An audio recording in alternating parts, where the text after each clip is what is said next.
നമസ്കാരം, എല്ലാവർക്കും അഡ്ഹോക്ക് ലേണിംഗിന്റെ പുതിയൊരു ക്ലാസ്സിലേക്ക് സ്വാഗതം. എന്റെ പേര് ആന്റണി രാജ്.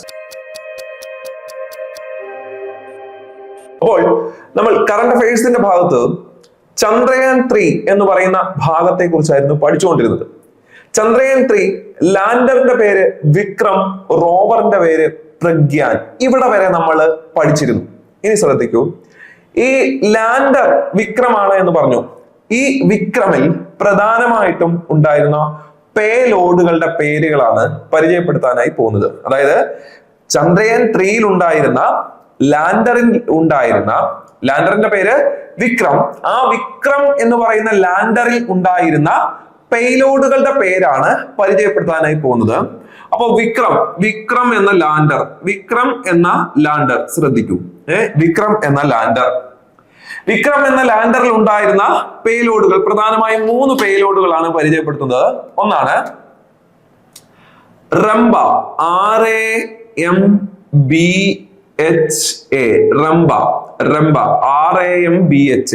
റംബ LP എന്ന് പറയും. റംബ കണ്ടോ, ഒരു പേലോഡിന്റെ പേരാണ് റംബ. നോക്കൂ, ഇങ്ങോട്ട് ശ്രദ്ധിക്കണ്ട, നിങ്ങൾ ജസ്റ്റ് ഇങ്ങോട്ട് ശ്രദ്ധിക്കൂ. വിക്രം എന്ന ലാൻഡറിൽ ഉണ്ടായിരുന്ന 3 പേലോഡുകളുടെ പേരാണ് പറയുന്നത്. ഒന്ന് റംബ, അല്ലെ? രംബ എന്ന് പറയുന്ന ഒരു സിനിമ നടിയൊക്കെ ഉണ്ട്, അല്ലെ? കേട്ടിട്ടുണ്ടായിരിക്കും, അല്ലെ? പിന്നെ അത് കേട്ടിട്ടില്ലേ, നിങ്ങൾ പാട്ട് കേട്ടിട്ടായിരിക്കും. റംബ ഹോയ് ഹോയ് ഹോയ് ഹോയ്, അല്ലെ? റംബ ഹോയ് ഹോയ് ഹോയ്, അങ്ങനെ കേട്ടിട്ടുണ്ടോ? അങ്ങനെ ഒരു പാട്ടുണ്ട്, ശ്രദ്ധിക്കൂ. ഇനി അടുത്തത് റംബ. മറ്റൊരെണ്ണമാണ് ILSA എന്ന് പറയുന്ന ഒരു പേലോഡ് ഉണ്ടായിരുന്നു കേട്ടോ. ILSA. വേറൊരു പേലോഡ് ഉണ്ടായിരുന്നു, ചസ്റ്റേ എന്നാണ് പേര്. ശ്രദ്ധിക്കണം, ചത്തേ എന്നല്ല ഞാൻ പറഞ്ഞത്, ചസ്റ്റേ എന്നാണ് പറഞ്ഞത്. ചസ്റ്റേ എന്നാണ് പറഞ്ഞത്. CHASTE,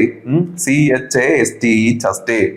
ഇനി വേറൊരു പേരുണ്ട്, അതിന്റെ പേര് LRA എന്നാണ് പേര്. LARA. അപ്പൊ ഈ 4 പേലോഡുകളെ കുറിച്ചാണ് ഇവിടെ എഴുതിയിരിക്കുന്നത്. ശ്രദ്ധിക്കും, ഓരോന്ന് പറയാം. അപ്പൊ വിക്രം എന്ന് പറയുന്ന ലാൻഡറിൽ 4 പ്രധാനപ്പെട്ട പേലോഡുകൾ ഉണ്ടായിരുന്നു. ഒന്നാമത്തെ പേലോഡിന്റെ പേര് രംഭ LP, പിന്നെ ILSA, പിന്നെ ചസ്റ്റേ, പിന്നെ LRA. ഇതിനകത്ത് ഇന്ത്യയുടെ 3 പേലോഡുകളുള്ളത്. രംഭ, ILSA, ചസ്റ്റേ, ഇത് 3 ഇന്ത്യയുടെ പേലോഡുകളാണ് കേട്ടോ. അപ്പൊ വിക്രം എന്ന ലാൻഡറിൽ ഇന്ത്യയുടെ പ്രധാന 3 പേലോഡുകൾ ഏതൊക്കെയാണ്? രംഭയുണ്ട്, ILSA ഉണ്ട്, ചസ്റ്റേ ഉണ്ട്. നോക്കിയേ, എന്താണ് രംഭ എന്നതിന്റെ പൂർണ്ണരൂപം നോക്കാം. രംഭ എന്നതിന്റെ പൂർണ്ണരൂപം ഇവിടെ നോക്കൂ. റേഡിയോ, ആറുണ്ട്, radio. Anatomy, radio anatomy of moon bound, radio anatomy of moon bound. Hypersensitive, ionosphere and atmosphere. ഇത്രയും നീളമുള്ള പേരാണ് രംഭ എന്ന് ചുരുക്കിയത്, രംഭ എന്ന് വിളിച്ചത്. മനസ്സിലായോ? ഒന്നുകൂടെ പറയാം. ആറെന്ന് പറഞ്ഞ എന്തുവാ? റേഡിയോ, പിന്നെ anatomy, radio anatomy of moon bound, hyper sensitive, ionosphere and atmosphere. ഇതാണ് രംഭ എന്നതിന്റെ പൂർണ്ണരൂപം. രംഭ LP എന്നുണ്ട്. LP എന്ന് പറഞ്ഞാല് ലാങ്വർ പ്രോബ് എന്നാണ്. ടെമ്പറേച്ചറുമായി ബന്ധപ്പെട്ട വാക്കാണ്. അതിലേക്കൊന്നും നമ്മൾ പോകണ്ട. ഇലക്ട്രോൺ ടെമ്പറേച്ചറുമായി ബന്ധപ്പെട്ട വാക്കാണ് ഈ പറയുന്ന ലാങ്വർ പ്രോബ് എന്ന് പറയും. ലാങ്വർ പ്രോബ് കേട്ടോ. ഇവിടെ ഗ്യാപ്പ് ഉണ്ട്. ഓക്കെ, ഇങ്ങനെയാണ്. LANGMUIR, Langmuir probe. ഇലക്ട്രോൺ ടെമ്പറേച്ചറുമായി ബന്ധപ്പെട്ട് വരുന്ന വാക്കാണ്. കൂടുതലൊന്നും അറിയണ്ട, ഇതിന്റെ പേരാണ്. ഈ LP എന്നതിന്റെ പൂർണ്ണരൂപം ഒന്ന് പരിചയപ്പെടുത്തിയേ ഉള്ളൂ.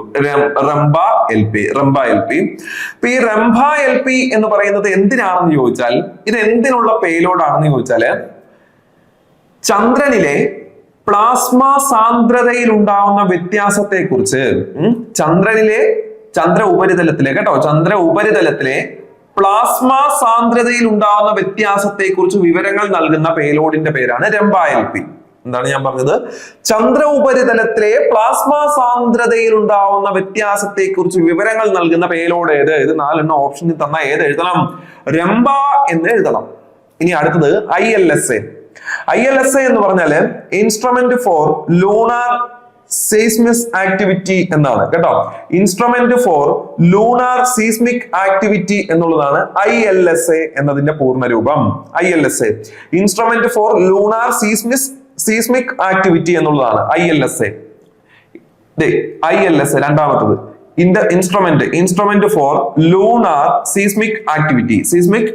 ഇത് ലാൻഡർ ആയ വിക്രം ലാൻഡറിൽ ഉണ്ടായിരുന്ന ഒരു പേലോഡാണ്. നമ്മൾ പറഞ്ഞു ഇതെല്ലാം വിക്രം ലാൻഡറിലുള്ള പേലോഡാണ്. ഇതെന്താ ചെയ്യുന്നതെന്ന് ചോദിച്ചാല് ചന്ദ്ര ഉപരിതലത്തിലെ ചിത്രങ്ങൾ എടുക്കുന്നത്. ചന്ദ്ര ഉപരിതലത്തിന്റെ മേലുള്ള ഭാഗങ്ങളിൽ ചിത്രങ്ങളൊക്കെ എടുക്കുന്ന പേലോഡാണ് ILSA എന്ന് പറയുന്നത്.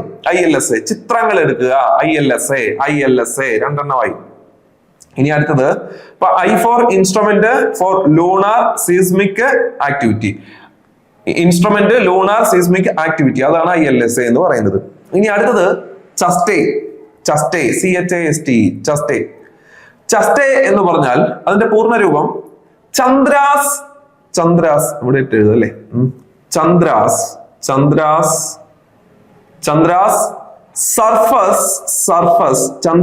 സർഫസ് തെർമോഫിസിക്കൽ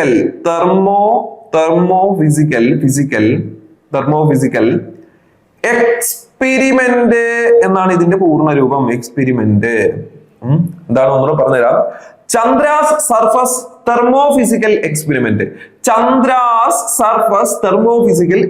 ഇതാണ് ചസ്റ്റേ എന്നതിന്റെ പൂർണ്ണരൂപം. ചന്ദ്രന്റെ ഉപരിതലത്തിലെ താപനിലയിൽ ഉണ്ടാകുന്ന വ്യത്യാസങ്ങളെ കുറിച്ചൊക്കെ വിവരങ്ങൾ നൽകുന്ന ഒരു പേലോഡ്. ചന്ദ്രന്റെ ഉപരിതലത്തിലെ താപനിലയിൽ ഉണ്ടാകുന്ന വ്യത്യാസങ്ങളെ കുറിച്ചൊക്കെ വിവരങ്ങൾ നൽകുന്ന ഒരു പേലോഡ് അങ്ങനെ പഠിച്ചിരിക്കുക. അതാണ് ചസ്റ്റേ. അപ്പോ രംഭ പറഞ്ഞു, ILSA പറഞ്ഞു, ചസ്റ്റേ പറഞ്ഞു. ഓക്കെ, കൃത്യമായി. ഇനി ഇത് മൂന്നെണ്ണം ഇന്ത്യയുടെ ആണെന്ന് പറഞ്ഞു. ഇത് നാസയുടെയാ. LRA എന്ന് പറയുന്നത് LRA ആരുടെ പേലോഡ് ആണെന്ന് ചോദിച്ചാൽ അത് നാസ എന്ന് പറയുന്നത് അമേരിക്ക. NASA അമേരിക്കയുടെ ബഹിരാകാശ ഏജൻസിയാണ് നാസ എന്ന് പറയുന്നത്. ആ നാസയുടെ പേലോഡാണ് LRA. LRA എന്ന് പറഞ്ഞാല് ലേസർ, LASER ആണ് ലേസർ കേട്ടോ. ലേസർ റെട്രോ റിഫ്ലക്ഷൻ അറേ എന്ന് പറയുന്നതാണ്. Laser retro reflector array. അതാണ് ലേസർ റെട്രോ റിഫ്ലക്ടർ അറേ. അതാണ് ഈ പറയുന്ന ലേസർ LRA എന്നതിന്റെ പൂർണ്ണരൂപം. ഇതെന്താ ചെയ്യുന്നതെന്ന് ചോദിച്ചാല് ദൂരം അളക്കാനായിട്ടുള്ള പേലോഡാണ്. ദൂരം അളക്കുക. എങ്ങനെ ദൂരം അളക്കുന്നു? ലേസർ ടെക്നോളജി ഉപയോഗിച്ചുകൊണ്ട്. അപ്പൊ ഈ ലേസർ ടെക്നോളജി ഉപയോഗിച്ചുകൊണ്ട് തന്നെ ചന്ദ്ര ഉപരിതലത്തിലുള്ള ദൂരം അളക്കാനായിട്ടുള്ള പേലോഡാണ് ഈ പറയുന്ന LRA. ഏതാണ് LRA എന്ന് പറയുന്നത്? അപ്പൊ LRA കുറിച്ച് നമ്മൾ പറഞ്ഞു. ശ്രദ്ധിക്കൂ. അപ്പൊ ഇത്രയും നേരം നമ്മൾ പറഞ്ഞുകൊണ്ടിരുന്നത് ഈ പറയുന്ന വിക്രം എന്ന ലാൻഡറിൽ ഉണ്ടായിരുന്ന പേലോഡുകളെ കുറിച്ചാണ്. രംഭയായാലും ILSA ആയാലും ചസ്റ്റേ ആയാലും LRA ആയാലും. ഓക്കെ, അപ്പൊ ഇതിനെ കുറിച്ചൊരു കുറെയൊക്കെ കാര്യങ്ങൾ നമ്മൾ മനസ്സിലാക്കി. ഇനി അടുത്തത് ഈ ലാൻഡർ വിക്രത്തിൽ ഉണ്ടായിരുന്ന പേലോഡുകളെ കുറിച്ച് പറഞ്ഞതിന് ശേഷം ഇനി നമ്മൾ റോവറായ പ്രഗ്യാനിലുള്ള 2 പേലോഡുകളെ കുറിച്ച് പറയുകയാണ്. പ്രഗ്യാനിലുള്ള 2 പേലോഡുകൾ ശ്രദ്ധിക്കൂ. പ്രഗ്യാൻ എന്ന റോവറിലുള്ള 2 പേലോഡുകളിൽ ഒന്നാണ് LIBS. അപ്പൊ ഈ LIBS എന്ന് പറഞ്ഞാൽ അതിന്റെ പൂർണ്ണരൂപം laser induced break down spectroscope. Laser LASER ആണ് ലേസർ കേട്ടോ. ലേസർ എന്ന് പറയുന്ന വാക്ക് ഇപ്പൊ 2-3 തവണയായല്ലോ. ലേസർ എന്ന് പറഞ്ഞാല് LASER ലേസർ. ഫിസിക്സിലൊക്കെ നിങ്ങൾ പഠിക്കും. Light amplification by stimulated emission of radiation എന്നാണ്. Light amplification by stimulated emission of radiation. ഇതാണ് ലേസർ എന്നതിന്റെ പൂർണ്ണരൂപം. ഈ ലേസർ കണ്ടുപിടിച്ച ആളുടെ പേര് തിയോഡർ മെയ്മാൻ എന്നാണ്. തിയോഡർ മെയ്മാൻ ആണ് ലേസർ കണ്ടെത്തുന്നത്. ലേസർ കണ്ടെത്തിയ ആളുടെ പേര് തിയോഡർ മെയ്മാൻ. അപ്പൊ LIBSന്റെ പൂർണ്ണരൂപം laser induced break down spectroscope. അതാണ് LIBS എന്നതിന്റെ പൂർണ്ണരൂപം. അത് ഈ റോവറിൽ ഉണ്ടായിരുന്ന പേലോഡാണ് LIBS. ശ്രദ്ധിച്ചോണം കേട്ടോ. അപ്പൊ അതെന്താ ചെയ്യുന്നതെന്ന് ചോദിച്ചാല് LIBS എന്ന് പറയുന്ന പേലോഡ് ചെയ്യുന്നത് മണ്ണിന്റെയും അപ്പൊ ചന്ദ്രന്റെ ഉപരിതലത്തിലെ മണ്ണിന്റെയും പാറയുടെയും ഒക്കെ മൂലക ഘടനയെ കുറിച്ച് മനസ്സിലാക്കുന്നതിനായിട്ട്. അപ്പൊ മണ്ണിലുള്ള മൂലകങ്ങൾ ഏതൊക്കെ, ചന്ദ്രന്റെ ഉപരിതലത്തിലുള്ള പാറയിൽ ഏതൊക്കെ മൂലകങ്ങൾ ഉണ്ട് എന്നുള്ള അതിന്റെ ഘടന എങ്ങനെയാണ്, ഇതിനെ കുറിച്ചൊക്കെ പഠിക്കുന്ന ലാൻഡറിന്റെ പേരാണ് LIBS എന്ന് പറയുന്നത്. സോറി, ലാൻഡറിന്റെ പേരല്ല, പേലോഡിന്റെ പേരാണ് LIBS എന്ന് പറയുന്നത്. പ്രഗ്യാൻ എന്ന റോവറിൽ ഉള്ള പേലോഡിന്റെ പേരാണ് LIBS. അപ്പൊ LIBS എന്ന് പറഞ്ഞാൽ laser induced break down spectroscope. Laser induced break down spectroscope എന്നാണ്. അത് പാറകളുടെയും ചന്ദ്ര ഉപരിതലത്തിലെ പാറകളുടെയും മണ്ണിന്റെയും മൂലക ഘടനയെ കുറിച്ച് പഠിക്കുന്ന പേലോഡാണ്. ഓക്കെ, ഇനി അടുത്തത് മറ്റൊരു പേലോഡ്. ഈ LIBS ഈ പറയുന്ന എന്ത് ചെയ്തു? സൾഫറിന്റെ സാന്നിധ്യം കണ്ടെത്തി കേട്ടോ. ചന്ദ്ര ഉപരിതലത്തില് സൾഫറിന്റെ സാന്നിധ്യം കണ്ടെത്തി. അങ്ങനെ വേണേലും അവിടുന്ന് ചോദ്യം വരാം. സൾഫറിന്റെ സാന്നിധ്യം കണ്ടെത്തിയ പേലോഡ് താഴെ തന്നിരിക്കുന്നവയിൽ ഏതാണ്? അതാണ് LIBS. ഇനി അപ്പെക്സ് എന്ന് പറയും. അപ്പെക്സസ് എന്ന് പറഞ്ഞാൽ ആൽഫ പാർട്ടിക്കിൾ എക്സ്റേ സ്പെക്ട്രോമീറ്റർ എന്നാണ്. Alpha particle X-ray spectrometer. Okay, alpha particle X-ray spectrometer ഇതെന്താ ചെയ്യുന്നതെന്ന് ചോദിച്ചാല് ചന്ദ്ര ഉപരിതലത്തിലെ ധാതുഘടനയെക്കുറിച്ചും രാസഘടനയെക്കുറിച്ചുമുള്ള പരീക്ഷണങ്ങൾ നടത്തുന്ന പേലോഡാണ്. ചന്ദ്ര ഉപരിതലത്തിലെ ധാതുഘടനയും രാസഘടനയെക്കുറിച്ചുമുള്ള പരീക്ഷണങ്ങൾ നടത്തുന്ന പേലോഡിന്റെ പേരാണ് അപ്പെക്സ് എന്ന് പറയുന്നത്, അപ്പെക്സസ് എന്ന് പറയുന്നത് കേട്ടോ. ഈ ഒരു പേലോഡ്, ഈ രണ്ട് പേലോഡുകൾ എവിടെ ഉള്ളതാണ്? ഈ പ്രഗ്യാൻ എന്ന റോവറിലുള്ള പേലോഡാണ്. അപ്പൊ അതും വ്യക്തമായി അല്ലെ. അപ്പൊ ഏകദേശം 6 പേലോഡുകളെ കുറിച്ചാണ് ഇവിടെ ഞാൻ പറഞ്ഞു തന്നത്. അപ്പൊ ചന്ദ്രയാൻ 3 നമ്മൾ വിശദമായിട്ട് നമ്മൾ പഠിച്ചു തീർക്കുകയാണ്. ഇനി ഇവിടുന്ന് ഒരു മാർക്ക് നമുക്ക് നഷ്ടപ്പെടാൻ പാടില്ല, ശ്രദ്ധിക്കൂ. ഇനി വീണ്ടും കീ പോയിന്റ്സിലേക്ക് വരികയാണ്, പോയിന്റ് ആയിട്ടുള്ള കാര്യങ്ങളിലേക്ക് വരികയാണ്. ചന്ദ്രയാൻ 3 വിക്ഷേപിക്കുന്ന സമയത്ത് ISROയുടെ ചെയർമാൻ ആര്? ചന്ദ്രയാൻ 3 വിക്ഷേപിക്കുന്ന സമയത്ത് ISROയുടെ ചെയർമാൻ ഡോക്ടർ എസ് സോമനാഥ്. ISROയുടെ ചെയർമാൻ ഡോക്ടർ എസ് സോമനാഥ്. ഇദ്ദേഹത്തെ പരിചയമുണ്ട്, കാരണം ഇദ്ദേഹം ഒരു മലയാളിയാണ്, സോമനാഥ്. ISROയുടെ ഇപ്പോഴത്തെ ചെയർമാൻ ഡോക്ടർ എസ് സോമനാഥ് എന്ന് പറയുന്നത് ഒരു മലയാളിയാണ്. ISROയുടെ ചെയർമാൻ ആവുന്ന 5ാമത്തെ മലയാളിയാണ് കേട്ടോ. ISROയുടെ 10ാമത്തെ ചെയർമാനാണ് എസ് സോമനാഥ് എന്ന് പറയുന്നത്. ISROയുടെ 10ാമത്തെ ചെയർമാനാണ് എസ് സോമനാഥ്. എത്രാമത്തെ മലയാളിയാണെന്ന് ചോദിച്ചാൽ 5ാമത്തെ മലയാളിയാണ്. ISROയുടെ ചെയർമാനായ ആദ്യത്തെ മലയാളിയുടെ പേര് ജി മാധവൻ നായർ എന്നാണ്. ജി മാധവൻ നായർ ISROയുടെ ചെയർമാനായ ആദ്യത്തെ മലയാളിയാണ് ജി മാധവൻ നായർ. പിന്നെ ജി മാധവൻ നായർ. 5ാമത്തെ മലയാളിയാണ് എസ് സോമനാഥ്. ഓക്കെ, ഇനി അടുത്തത്, ഈ ചന്ദ്രയാൻ 3 വിക്ഷേപിക്കുന്ന സമയത്ത് VSSC ഡയറക്ടർ ആരായിരുന്നു? VSSC എന്ന് പറഞ്ഞാല് വിക്രം സാരാഭായ് സ്പേസ് സെന്റർ എന്നാണ്. Vikram Sarabhai space centre. ഈ വിക്രം സാരാഭായ് സ്പേസ് സെന്ററിന്റെ ആസ്ഥാനമാണ് നമ്മുടെ തുമ്പ, തിരുവനന്തപുരം. നമ്മുടെ തുമ്പ, തിരുവനന്തപുരമാണ് VSSCയുടെ ആസ്ഥാനം എന്ന് പറയുന്നത് അല്ലെ. അപ്പൊ ISROയുടെ ആസ്ഥാനം എന്ന് പറയുമ്പോൾ മാറിപ്പോയില്ല കേട്ടോ. ISROയുടെ ആസ്ഥാനം എന്ന് പറയുമ്പോൾ ഇന്ത്യൻ സ്പേസ് റിസർച്ച് ഓർഗനൈസേഷന്റെ ആസ്ഥാനം ബാംഗ്ലൂരാണ്. അന്തരീക്ഷ് ഭവൻ ബാംഗ്ലൂരാണ്. VSSCയുടെ ആസ്ഥാനമാണ് തുമ്പ, തിരുവനന്തപുരം. VSSCയുടെ ചെയർമാൻ എസ് ഉണ്ണികൃഷ്ണൻ നായരാണ്. ഡോക്ടർ എസ് ഉണ്ണികൃഷ്ണൻ നായരാണ് VSSCയുടെ ആ സമയത്തെ ചെയർമാൻ. ISROയുടെ ചെയർമാനായി, VSSCയുടെ ചെയർമാനായി. ആരായിരുന്നു ചന്ദ്രയാൻ 3യുടെ പ്രൊജക്ട് ഡയറക്ടർ? ചന്ദ്രയാൻ 3ക്ക് ഒരു പ്രൊജക്ട് ഡയറക്ടർ ഉണ്ടായിരുന്നു. പ്രൊജക്ട് ഡയറക്ടറുടെ പേര് പി വീരമുത്തുവേൽ എന്നാണ് പേര്. ചന്ദ്രയാൻ 3യുടെ പ്രൊജക്ട് ഡയറക്ടറുടെ പേരാണ് പറഞ്ഞത് പി വീരമുത്തുവേൽ. അതുപോലെ ഡെപ്യൂട്ടി പ്രൊജക്ട് ഡയറക്ടർ ഉണ്ടായിരുന്നു. ചന്ദ്രയാൻ 3ക്ക് ഒരു ഡെപ്യൂട്ടി പ്രൊജക്ട് ഡയറക്ടർ ഉണ്ടായിരുന്നു, കെ കൽപ്പന എന്നാണ് പേര്.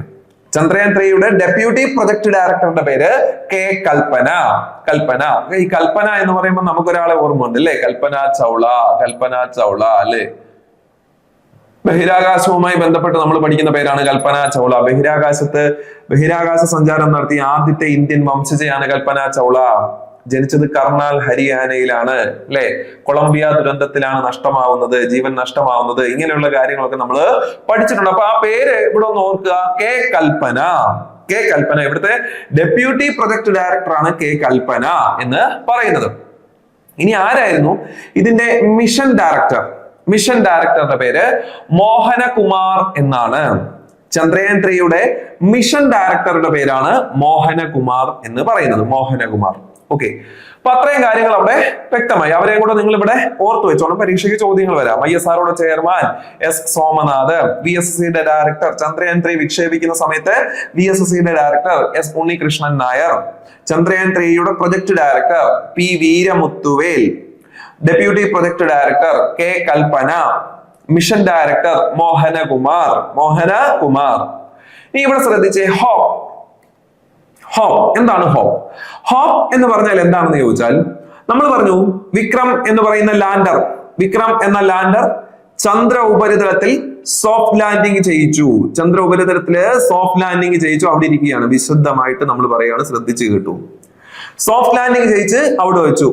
ഈ സോഫ്റ്റ് ലാൻഡിങ്ങിന് ശേഷം ഈ വിക്രം എന്ന ലാൻഡറിനെ അവിടെ നിന്ന് ഉയർത്തി.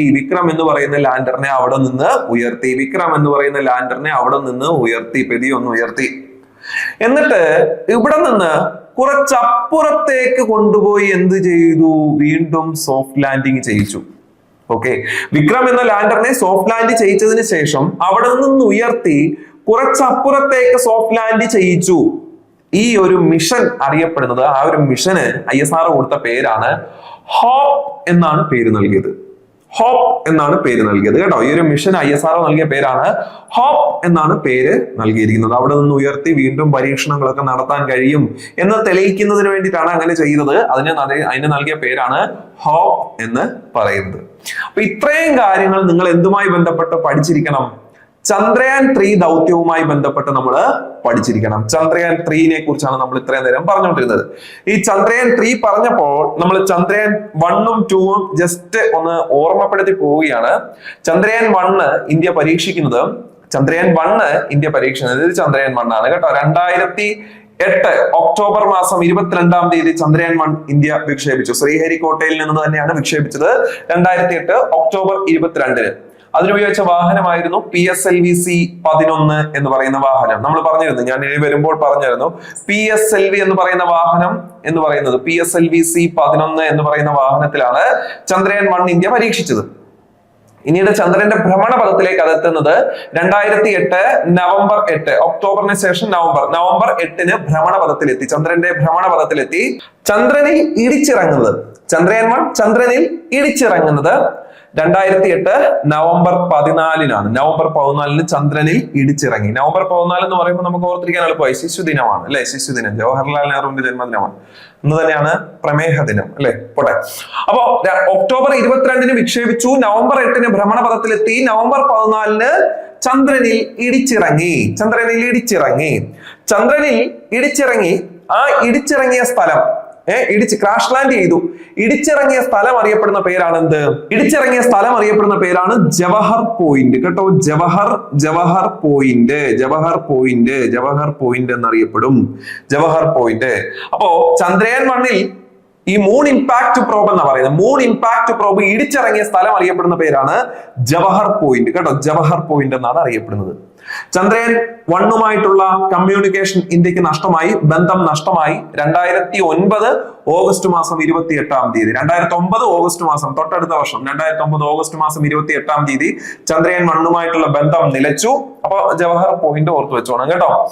ഇനി ചന്ദ്രയാൻ 1 ആയി 2 ആയി 3 ആയി അല്ലെ? ഈ ചന്ദ്രയാൻ എന്ന പേര് നിർദ്ദേശിച്ചത് ആരാണെന്ന് ചോദിച്ചാൽ മുൻ പ്രധാനമന്ത്രിയായ അടൽ ബിഹാരി വാജ്പേയി ആണ് ചന്ദ്രയാൻ എന്ന പേര് നിർദ്ദേശിക്കുന്നത് കേട്ടോ. ചന്ദ്രയാൻ എന്ന പേര് നിർദ്ദേശിക്കുന്നത് AB വാജ്പേയി ആണ്. ശ്രദ്ധിക്കണം, AB വാജ്പേയി ആണ്. ഇനി ജവഹർ പോയിന്റ് എന്ന പേര് നിർദ്ദേശിക്കുന്നത് നമ്മുടെ മിസൈൽ മാൻ ഓഫ് ഇന്ത്യ എന്നറിയപ്പെടുന്ന APJ അബ്ദുൽ കലാം ആണ്. APJ അബ്ദുൽ കലാം സാറാണ് ജവഹർ പോയിന്റ് എന്ന പേര് നിർദ്ദേശിക്കുന്നത്.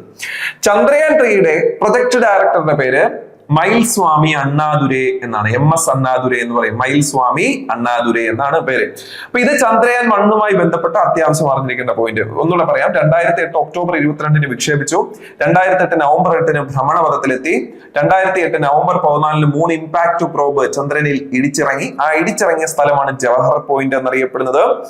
ഓഗസ്റ്റ് 28 ആയപ്പോൾ ഇന്ത്യയുമായിട്ടുള്ള കമ്മ്യൂണിക്കേഷൻ നഷ്ടമായി. 2009 ഓഗസ്റ്റ് 28. ആ ഇടിച്ചിറങ്ങിയ പോയിന്റ് അറിയപ്പെടുന്നത് ജവഹർ പോയിന്റ് എന്നാണ്. ചന്ദ്രയാൻ എന്ന പേര് നിർദ്ദേശിച്ചത് അടൽ ബിഹാരി വാജ്പേയി ആണ്. ചന്ദ്രയാൻ 1-ന്റെ പ്രൊജക്ട് ഡയറക്ടർ MS അണ്ണാദുരൈ അഥവാ മൈൽസ്വാമി അണ്ണാദുരൈ ആണ്. അപ്പൊ ആ പോയിന്റ് അവിടെ ക്ലിയർ ആയി. ഇനി ചന്ദ്രയാൻ 2-ലേക്ക് വരികയാണ്. ചന്ദ്രയാൻ 2 ചന്ദ്രയാൻ 2. ചന്ദ്രയാൻ 2 വരുമ്പോൾ ചന്ദ്രയാൻ 2 വിക്ഷേപിച്ചത് 2019 ജൂലൈ മാസം 22-ാം തീയതിയാണ് ചന്ദ്രയാൻ 2 ഇന്ത്യ വിക്ഷേപിക്കുന്നത്. 2019 ജൂലൈ മാസം 22 കേട്ടോ. ഇനി അടുത്തത് ചന്ദ്രയാൻ 2 വിക്ഷേപിച്ചത് 2019 ജൂലൈ 22 ആണെങ്കിലും ഭ്രമണപഥത്തിൽ എത്തുന്നത് ഓഗസ്റ്റ് 20-നാണ്. അപ്പൊ 2019 ജൂലൈ 22-ന് വിക്ഷേപിക്കുന്നു, 2019 ഓഗസ്റ്റ് 20-ന് ഭ്രമണപഥത്തിൽ എത്തുന്നു. ഇനി അടുത്തത് ഇതിനുപയോഗിച്ച വാഹനം ഈ ചന്ദ്രയാൻ 2 വിക്ഷേപിക്കാനായിട്ട് ഉപയോഗിച്ച വാഹനമാണ് GSLV Mark 3 മിഷൻ 1. ഈ ഒരു വാഹനമാണ് ഉപയോഗിച്ചത്. നമ്മള് GSLV Mark 3 എന്നുള്ളത് നിങ്ങൾക്ക് പറഞ്ഞു തന്നിരുന്നു. ഇന്ത്യയുടെ ബാഹുബലി എന്നറിയപ്പെടുന്ന വാഹനമായിരുന്നു GSLV Mark 3. അതിനകത്ത് മിഷൻ 1 ആണ് ഉപയോഗിച്ചത്. ഇവിടെ വരുമ്പോൾ മിഷൻ 4 ആയിട്ടുണ്ട്. GSLV Mark 3 എന്ന വാഹനത്തിന്റെ പുതിയ പേരാണ് ലോഞ്ച് വെഹിക്കിൾ Mark 3 എന്ന് പറയുന്നത് മിഷൻ 4. ഓക്കെ, ഇവിടെ വരുമ്പോൾ GSLV എന്ന പേര് തന്നെയായിരുന്നു ഉപയോഗിച്ചത്. GSLV Mark 3 mission 1. ഓക്കെ, അപ്പൊ ആ ഒരു ഭാഗം ക്ലിയർ ആയി. ഇവിടെ ചന്ദ്രയാൻ 2-ൽ എന്തായിരുന്നു ലാൻഡറിന്റെ പേര്? ലാൻഡറിന്റെ പേര് വിക്രം എന്ന് തന്നെയായിരുന്നു. ചന്ദ്രയാൻ 2-ലെ ലാൻഡറിന്റെ പേര് വിക്രം, റോവറിന്റെ പേര് പ്രഗ്യാൻ കേട്ടോ. അതുപോലെ തന്നെ പ്രഗ്യാൻ, റോവറിന്റെ പേര് പ്രഗ്യാൻ എന്ന് തന്നെയായിരുന്നു. ചന്ദ്രയാൻ 2-ൽ ക്രാഷ് ലാൻഡിംഗ് ആണ് സംഭവിച്ചത്. നമ്മൾ സോഫ്റ്റ് ലാൻഡിംഗ് ആയിരുന്നു ഉദ്ദേശിച്ചതെങ്കിലും അവിടെ സംഭവിച്ചത് ക്രാഷ് ലാൻഡിംഗ് ആയിരുന്നു. ചന്ദ്രയാൻ 2-ൽ ക്രാഷ് ലാൻഡ് ചെയ്ത സ്ഥലത്തിന് പറയുന്ന പേരാണ് തിരംഗ എന്നാണ് പറയുന്നത്. തിരംഗ ഓർത്തോണം. ചന്ദ്രയാൻ 2-ൽ ക്രാഷ് ലാൻഡ് ചെയ്ത സ്ഥലത്തിന്റെ പേര് തിരംഗ. അപ്പം ചന്ദ്രയാൻ 1-ല് ക്രാഷ് ലാൻഡ് ചെയ്ത സ്ഥലത്തിന്റെ പേര് ജവഹർ പോയിന്റ്. ഓർമ്മയുണ്ട്. ചന്ദ്രയാൻ 2-ൽ അത് തിരംഗ. ചന്ദ്രയാൻ 2-ല് തിരംഗ. ചന്ദ്രയാൻ 3-ൽ അതിന്റെ പേര് ശിവശക്തി പോയിന്റ് കണ്ടോ.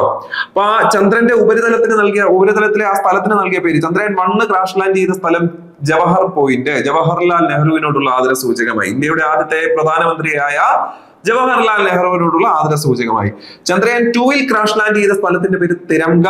ചന്ദ്രയാൻ 3-ൽ സോഫ്റ്റ് ലാൻഡ് ചെയ്ത സ്ഥലത്തിന്റെ പേരാണ് ശിവശക്തി പോയിന്റ് കേട്ടോ. ശിവശക്തി പോയിന്റ്. അടുത്തത് ആരായിരുന്നു ചന്ദ്രയാൻ 2-ന്റെ പ്രൊജക്ട് ഡയറക്ടർ? ചന്ദ്രയാൻ 2-ന്റെ പ്രൊജക്ട് ഡയറക്ടർ ആരായിരുന്നു? മുത്തയ്യ വനിത. ചന്ദ്രയാൻ 2-ന്റെ പ്രൊജക്ട് ഡയറക്ടറാണ് മുത്തയ്യ വനിത. മിഷൻ ഡയറക്ടറാണ് ഋതു കാരിത്താൽ. ചന്ദ്രയാൻ 2-ന്റെ മിഷൻ ഡയറക്ടറാണ് ഋതു കാരിത്താൽ. അപ്പൊ പ്രൊജക്ട് ഡയറക്ടർ മുത്തയ്യ വനിത, മിഷൻ ഡയറക്ടർ ഋതു കാരിത്താൽ. ഈ ഋതു കാരിത്താൽ എന്ന് പറയുന്ന ആള് അല്ലെങ്കിൽ ആ വനിത അറിയപ്പെടുന്നത് മിസൈൽ റോക്കറ്റ്. ഇങ്ങനെ രണ്ടായിട്ട് നമുക്ക് തിരിക്കാം, ശ്രദ്ധിച്ചേ. മിസൈൽ മാൻ എല്ലാവർക്കും അറിയാം, അത് ബഹുമാനപ്പെട്ട APJ അബ്ദുൽ കലാം സാറാണ്. മിസൈൽ വുമൺ മലയാളിയാണ്, നമുക്കറിയാം, അത് ടെസ്സി തോമസ് ആണ്. അല്ലെ? അപ്പൊ missile man APJ Abdul Kalam, missile woman Tessy Thomas. ഇത് ഒരുമാതിരി നമുക്ക് പരിചയമുണ്ട്. ഇവിടെ ശ്രദ്ധിച്ചോണം. റോക്കറ്റ് മാൻ അത് ISROയുടെ ചെയർമാൻ. ഈ പറയുന്ന ചന്ദ്രയാൻ 2 വിക്ഷേപിക്കുന്ന സമയത്ത് ISROയുടെ ചെയർമാനായ ഡോക്ടർ K ശിവനാണ് റോക്കറ്റ് മാൻ എന്നറിയപ്പെടുന്നത്. Doctor K Sivan. Okay. Rocket woman അത് ഋതു കാരിത്താലാണ്. അപ്പൊ rocket man doctor K Sivan, rocket woman Ritu Karidhal. Missile man APJ Abdul Kalam, missile woman Tessy Thomas. വ്യക്തമായി എന്ന് വിചാരിക്കുന്നു. ഓക്കെ. ഇനി അടുത്തത് ചന്ദ്രയാൻ 2 ലാൻഡറിനെ കണ്ടെത്തി. ആ ചന്ദ്രയാൻ 2-ന്റെ ലാൻഡർ, ഈ വിക്രം എന്ന ലാൻഡറിനെ പിന്നീട് ചന്ദ്ര ഉപരിതലത്തിൽ നിന്ന് കണ്ടെത്തി. അത് കണ്ടെത്തിയത് ഒരു ചെന്നൈ സ്വദേശിയാണ്. അദ്ദേഹത്തിന്റെ പേര് ഷൺമുഖ സുബ്രഹ്മണ്യൻ എന്നാണ് പേര്. അദ്ദേഹത്തിന്റെ പേര് കേട്ടോ. ആ ഒരു ചെന്നൈ സ്വദേശിയുടെ പേരൂടെ നിങ്ങൾ ഒന്ന് ഓർത്തു വെച്ചോ. ഷൺമുഖ സുബ്രഹ്മണ്യൻ എന്നാണ് പേര്. അപ്പൊ ഇതാണ് ചന്ദ്രയാൻ 2-ൽ സംഭവിച്ചത്. ചന്ദ്രയാൻ 1-ൽ സംഭവിച്ചതിനെ കുറിച്ച് പറഞ്ഞു, ചന്ദ്രയാൻ 2-ൽ സംഭവിച്ചതിനെ കുറിച്ച് പറഞ്ഞു. ചന്ദ്രയാൻ 3-നെ കുറിച്ച് വിശദമായിട്ട് നമ്മൾ പറഞ്ഞിട്ടുണ്ട്. ഇനി ഒരു കാര്യവും കൂടെ നിങ്ങളോട് പറയാനായിട്ടിരുന്നത്, ISROയുടെ ചെയർമാനാവുന്ന, ISRO എന്ന് പറയുമ്പോൾ ഇന്ത്യൻ സ്പേസ് റിസർച്ച് ഓർഗനൈസേഷൻ, ഇതിന്റെ ആസ്ഥാനം എന്ന് പറയുന്നത് ബാംഗ്ലൂരാണ്. അന്തരീക്ഷ് ഭവൻ ബാംഗ്ലൂരാണ്. ISROയുടെ ചെയർമാനായിട്ട് ഇതുവരെ 5 മലയാളികളാണ് നിലവിൽ വന്നിട്ടുള്ളത്. ഇതുവരെ ISROയുടെ ചെയർമാനായിട്ട് 5 മലയാളികളെ വന്നിട്ടുള്ളൂ. അതിലെ ആദ്യത്തെ മലയാളിയുടെ പേര് MGK മേനോൻ എന്നാണ്. ISROയുടെ ചെയർമാനായ ആദ്യത്തെ മലയാളിയുടെ പേര് MGK മേനോൻ എന്നാണ്. MGK മേനോൻ. രണ്ടാമത്തെ ചെയർമാന്റെ ഇവിടുന്ന് തന്നെ നിങ്ങൾ ഓർത്തു, ഈ K എടുത്തിട്ട് വേണം അടുത്തുള്ളത്. ഞാൻ K കസ്തൂരിരംഗൻ. പിന്നീട് നോക്കൂ, ജിയിൽ തുടങ്ങണം. ജി മാധവൻ നായർ. അപ്പൊ ഒന്ന് MGK മേനോൻ, ISROയുടെ ചെയർമാനായ ആദ്യത്തെ മലയാളി MGK മേനോൻ, രണ്ടാമത്തെ മലയാളി K കസ്തൂരിരംഗൻ, മൂന്നാമത്തെ മലയാളി ജി മാധവൻ നായർ, നാലാമത്തെ മലയാളിയാണ് K രാധാകൃഷ്ണൻ. നോക്കൂ, K കസ്തൂരിരംഗൻ, ജി മാധവൻ നായർ, വീണ്ടും K രാധാകൃഷ്ണൻ. അഞ്ചാമത്തെ മലയാളിയാണ് ആര്? ഇപ്പോഴത്തെ ചെയർമാനായ S സോമനാഥ്. കേട്ടോ, ഇവരാണ് ISROയുടെ ചെയർമാനായ മലയാളികൾ. ഒന്ന് MGK Menon, 2 K Kasturirangan, 3 G Madhavan Nair, 4 K Radhakrishnan, 5 S Somanath. Doctor S Somanath അദ്ദേഹം 10ാമത്തെ ISRO ചെയർമാൻ ആണെന്നൂടെ നിങ്ങൾ ഓർത്തോണം കേട്ടോ. 10ാമത്തെ ISRO ചെയർമാനാണ്, 5ാമത്തെ മലയാളിയാണ്. രണ്ടും തമ്മിലുള്ള വ്യത്യാസം ഒന്ന് ഓർത്തു വെച്ചു. 5ാമത്തെ മലയാളിയും 10ാമത്തെ ISRO ചെയർമാനുമാണ് ഡോക്ടർ S സോമനാഥ്. ഓക്കെ, അപ്പൊ ഇത്രയും കാര്യങ്ങളാണ് നമുക്കിവിടെ ഈ ഒരു ക്ലാസ്സിൽ നിങ്ങളോട് പറയാനായിട്ടുള്ളത്. ഈ ഒരു ഭാഗം പൂർത്തിയായിട്ടുണ്ട്. നമ്മൾ എല്ലാവർക്കും നന്ദി.